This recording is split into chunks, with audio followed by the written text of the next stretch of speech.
Welcome to my YouTube channel. Nona Aquarius. Hai dear, selamat datang di channel Nona Aquarius.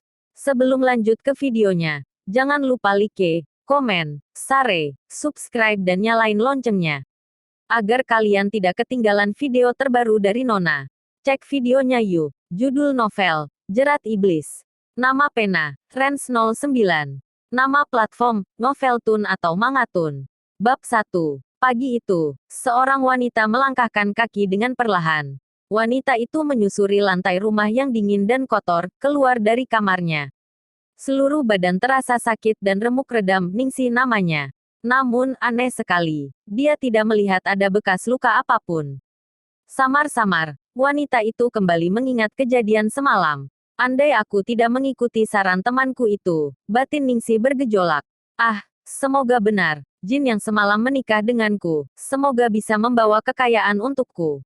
Aku sudah muak hidup bersama Mas Agus dengan segala kesusahannya, imbuhnya dalam hati. Agus merupakan suami dari Ningsih. Mereka menikah sudah 3 tahun dan memiliki seorang putra berusia setahun, bernama Wahyu Putra Sadewa.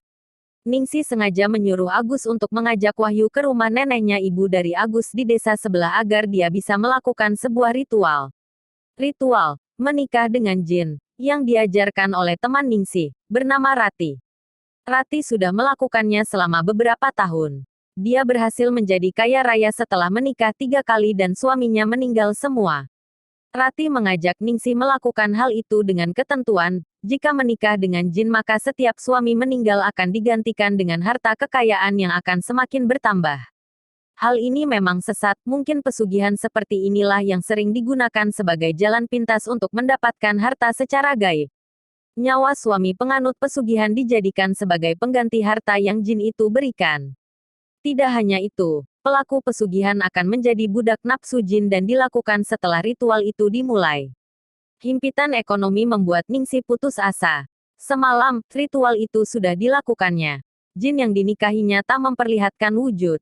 Ningsih hanya bisa merasakan kehadiran dan sentuhan jin tersebut, bahkan suaranya pun terdengar. Ningsih gitu menikmati permainan pertamanya dengan suami gaib terasa sangat nyata. Menurut perjanjian, pagi ini Ningsih akan menerima sejumlah uang dan emas di dalam tudung saji yang semalam berisi sesaji, bunga dan menyan. Dia tak mempunyai almari untuk meletakkan sesaji yang dimaksud, oleh karena itu Ningsih meletakkan di dalam tudung saji. Ningsih bergegas mengecek ke dapur setelah kesadarannya berangsur pulih. Awas saja kalau Rati bohong padaku. Batinnya dengan sedikit ragu saat membuka tudung saji. Betapa tidak Ningsih terkejut. Saat membuka tudung saji, dia melihat hal yang belum pernah dilihatnya selama ini. Uang, emas. Teriak Ningsih takjub. Entah berapa lembar uang 100 ribuan dan 50 ribuan berjejer bersama beberapa emas. Membuat Ningsih panik dan segera mengambil plastik hitam, kresek, serta memasukkan semua ke dalamnya. Ningsih takut Agus curiga. Setelah menyimpan kresek yang penuh uang dan emas tersebut, Ningsih pun dikagetkan dengan suara orang berteriak di depan rumah. Ningsih, Ningsih, seru orang di luar rumah. Rumah Ningsih masih semi kayu. Pintu pun sudah keropos. Hal itu yang membuat tamu enggan mengetuk pintu rumahnya. Takut jika malah merusak. Ningsih bergegas keluar. Saat pintu dibuka, banyak tetangga berdatangan membuat Ningsih bingung. Dari kejauhan, terlihat beberapa orang menggotong seorang yang dia kenal. Mas Agus. Seru Ningsih yang sangat kaget melihat sesosok orang yang digotong. Ternyata orang itu benar suami Ningsih. Tetangga pun mencoba menghibur Ningsih. Sabar, ya, Mbak. Mas Agus ketabrak mobil di persimpangan jalan. Ningsih pun terkejut serta bertanya, lalu di mana Wahyu? Setelah seorang tetangga menjelaskan, ternyata Wahyu masih ditinggal di rumah orang tuanya Agus. Ningsih mengira Agus masih di sana beberapa hari. Ningsih pun menangis melihat kondisi Agus penuh darah. Sabar, ya, Ningsih. Ini semua kehendak Allah. Ikhlaskan suamimu, kata Pak RT yang menjelaskan jika Agus sudah meninggal.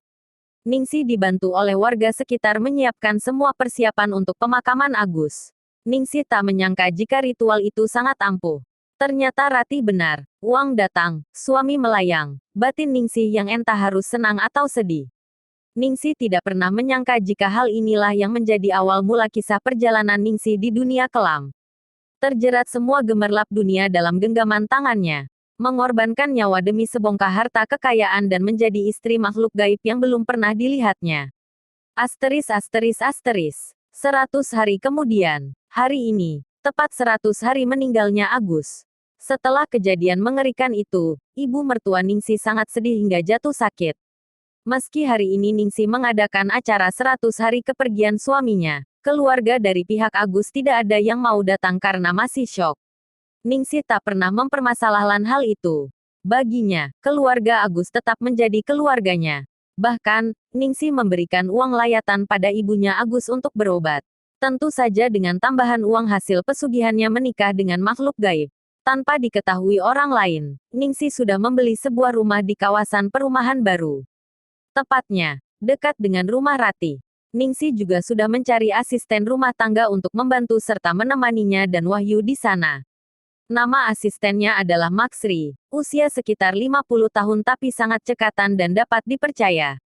Ningsih masih menunggu waktu dan alasan yang tepat untuk pindah. Dia harus memikirkan hal yang tepat agar tidak dicurigai oleh keluarga Agus atau keluarganya sendiri. Ningsih kembali menatap foto pernikahannya, sambil mengelus wajah Agus di foto. Maafkan Ningsih, ya, Mas.